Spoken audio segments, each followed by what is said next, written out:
हमारे पापों के कारण जो हमारे पितर हैं, मेरे द्वारा दी हुई जल अंजलि को कुछ गर्म करके पीते, स्वीकार नहीं करते। ब्राह्मण, साधु, संत और देवता मेरा दिया हुआ अन्न प्रसन्न मन से स्वीकार नहीं करते। धिक जीवितम प्रजाहीनम धिक गृहम च प्रजाम बिना। हे विप्र देवता, मुझे पता है कि जो संतानहीन है उनका जीवन धिक्कार है, संतानहीन घर का धिक्कार है। धिक धनम चानपत्यस्य धिक कुलम संतति बिना। संतानहीन कुल को धिक्कार है, संतानहीन धन को धिक्कार है। मैं संतानहीन हूं और इन्हीं कारणों से बड़ी दुखी हूं महाराज। और मैं इतना बड़ा दुर्भागी हूं, इतना बड़ा पापी हूं कि पाल्यते या मया धेनु सा बंध्या सर्वथा भवेत्। जिस गाय को मैं पालता हूं वो गाय भी बंध्या हो जाती है, वो गाय भी बछड़ा नहीं देती। अपने हाथों से जिस पेड़ को लगाता हूं वह पेड़ भी कभी फल और फूल नहीं फलता, वो भी बांझ हो जाता है।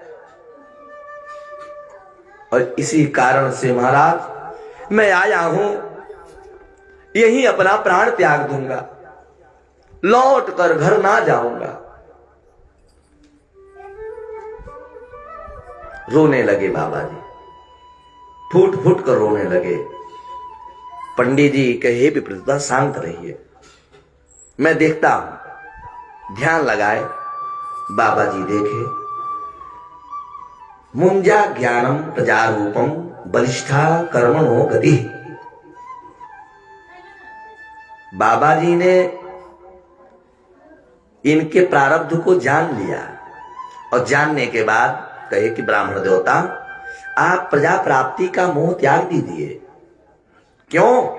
क्योंकि कर्म की गति बड़ी प्रबल है। विवेक का आश्रय लीजिए। विवेकम तु समासाद्य त्यज संसार वासनम। विवेक का आश्रय लीजिए और संसार की वासना को त्याग दीजिए। प्रजा प्राप्ति का मोह त्याग दीजिए। क्योंकि हे विप्र देवता, शृणु विप्र मया तेद्य प्रारब्ध्यम तु विलोकितम। मैं आपका प्रारब्ध देख करके ये निश्चय किया हूं कि सप्त जन्मा अवधि तब पुत्रो नहीं बच। केवल इसी जन्म में ही नहीं, आने वाले अगले 7 जन्मों तक आपके न एक भी पुत्र होंगे और ना ही एक भी पुत्रियां होंगी। 7 जन्मों तक आपको संतान का दुख भोगना पड़ेगा। हे विप्र देवता, संतते शगरो दुखम वापांग पुरा कथा। पूर्व काल में राजा सगर और अंग को संतान के कारण बड़ी दुख भोगना पड़ा था। संतान थे, उसके बाद भी बड़ी दुख भोगे थे। राजा सगर के 60,000 पुत्र हुए, लेकिन 60,000 पुत्र पाने के बाद भी राजा सगर को सुख नहीं मिला।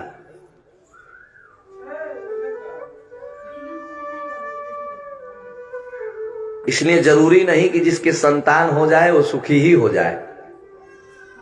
संतान होने के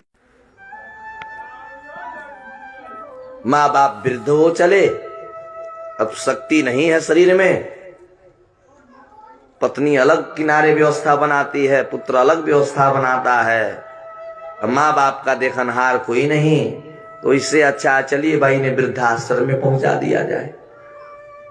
जाइए बड़े बड़े वृद्धाश्रमों में देखिए कितने लोगों से भरा पड़ा, सीट खाली नहीं है। वो भी तो किसी के माता पिता हैं, वे भी अपने बच्चों को बड़ी पालन पोषण किए होंगे, परिश्रम करके कमाए होंगे, खिलाए होंगे, पढ़ाए होंगे।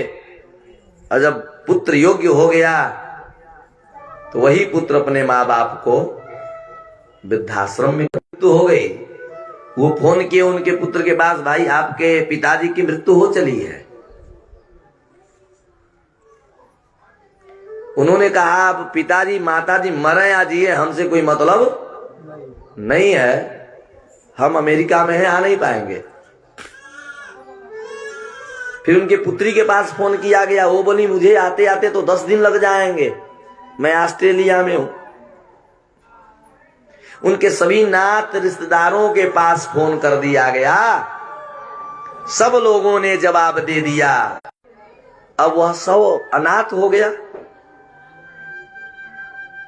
तो स्वयं जो कथावाचक है वही जाकर के अपने हाथों से उस शव का दाह किए, संस्कार किए। कहने का तात्पर्य मेरा यह है कि यदि अपना पुत्र होते हुए भी हमारा अंत्येष्टि संस्कार नहीं कर पा रहा, हमें भी कि बुढ़ापा में मेरा पुत्र मेरा सहायक बनेगा, मेरा सहारा बनेगा, मुझे पालन पोषण करेगा, मर जाएंगे तो सौदाह कर देगा, पिंडदान कर देगा, हमारी आत्मा को सदगति मिल जाएगी। और फिर वही बालक जिसके लिए हम इतना परिश्रम किए, इतना मेहनत मजदूरी करके बच्चे को पढ़ाया लिखाया, अपने कपड़ा न पहना, फटा चीटा पहन करके बच्चे को अच्छा सा वस्त्र धारण कराया, अच्छा पहनाया, वही पुत्र जब वृद्ध हो जाते हैं हम तो त्याग देता है। त्यागा तो ठीक, अब जो अंतिम कर्म है उस कर्म को भी नहीं कर रहा, फिर ऐसा पुत्र होने ना होने से क्या फायदा, उससे अच्छा तो रहे ही ना। तो कहते हैं महाराज, आप पुत्र का मोह त्यागिए, सन्यासी सर्वथा सुखम। तो वहां से पुनर्जन्म का व्यवस्था नहीं है, वहां से जन्म मरण के बंधन से लोग मुक्त हो जाते हैं।